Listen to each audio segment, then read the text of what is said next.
Hamzah Andreas Zortis. Dia masuk Islam tahun 2002.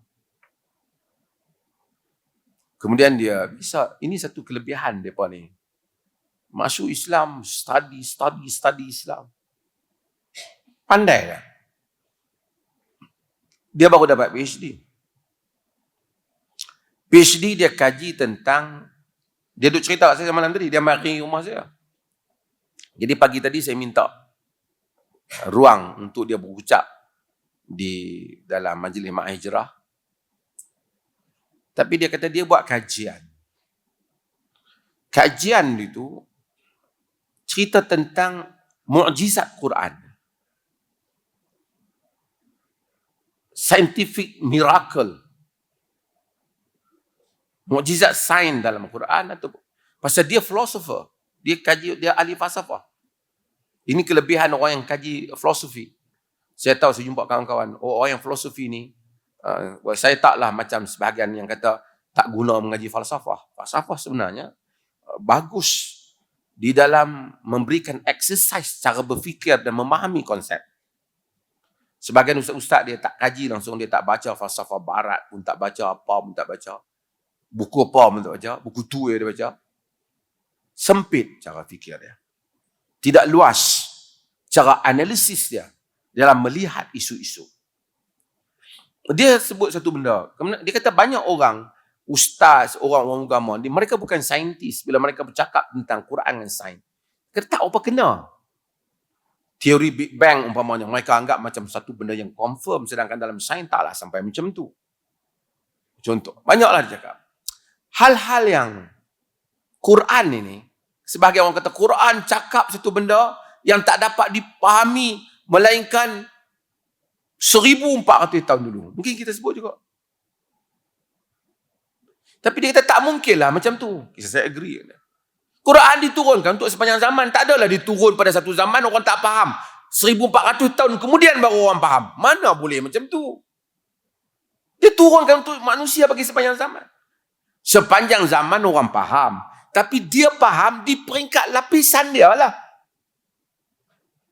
Lepas tu main zaman lain, ilmu berkembang, boleh faham lagi. Boleh lagi faham. Ada lapisan yang lain lagi.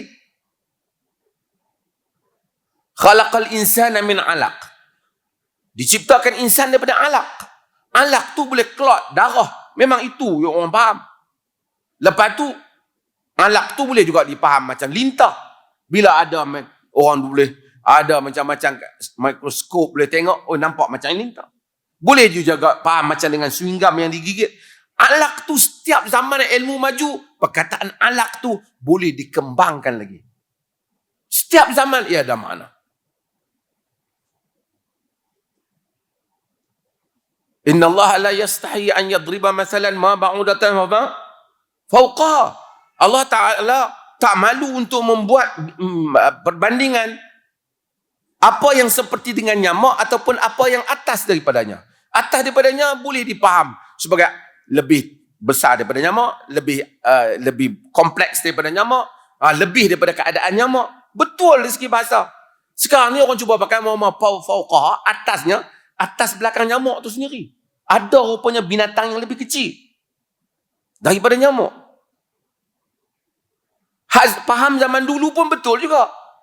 Bila ilmu berkembang, boleh faham lagi. Betul. Besok mungkin, faham fauqah tu boleh dipaham lagi. Apa yang tak dipahami, bukan tak. Yang tujuan Quran pada tujuan Quran untuk faham tu sampai. Supaya Allah ni, nyamuk ke, lebih kurang daripada nyamuk ke, semua boleh faham. Tapi nak memahami lebih detail tu, setiap zaman ada ruang dia. Itu keajaiban Quran. Taklah kita kata Quran ni tak dapat dipahami melainkan pada kurun ini saja. Tak boleh lah.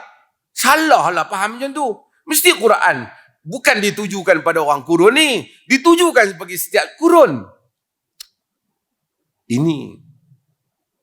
Sebab tu sekarang ni orang faham sains. Yang kita faham ni, masalahnya orang faham sains, ambil ayat Quran letak. Itu salah. Dia cuba jadikan Quran sesuai dengan keputusan ataupun apa yang teori sains ataupun apa yang saintis putuskan apa yang mereka nampak atau kajian dapat finding mereka. Quran mestilah di atas, sains follow dia. Kita tak boleh kata, oh tak boleh tafsir macam ni, kau tidak tak sama dengan sains. Tak boleh. Kerana sains mungkin akan berkembang lagi. Mungkin kita baru ada one level punya tafsiran. Lepas tu sains berkembang, awak akan tahu maksudnya. Ini banyak hal yang mesti dipahami dalam hal.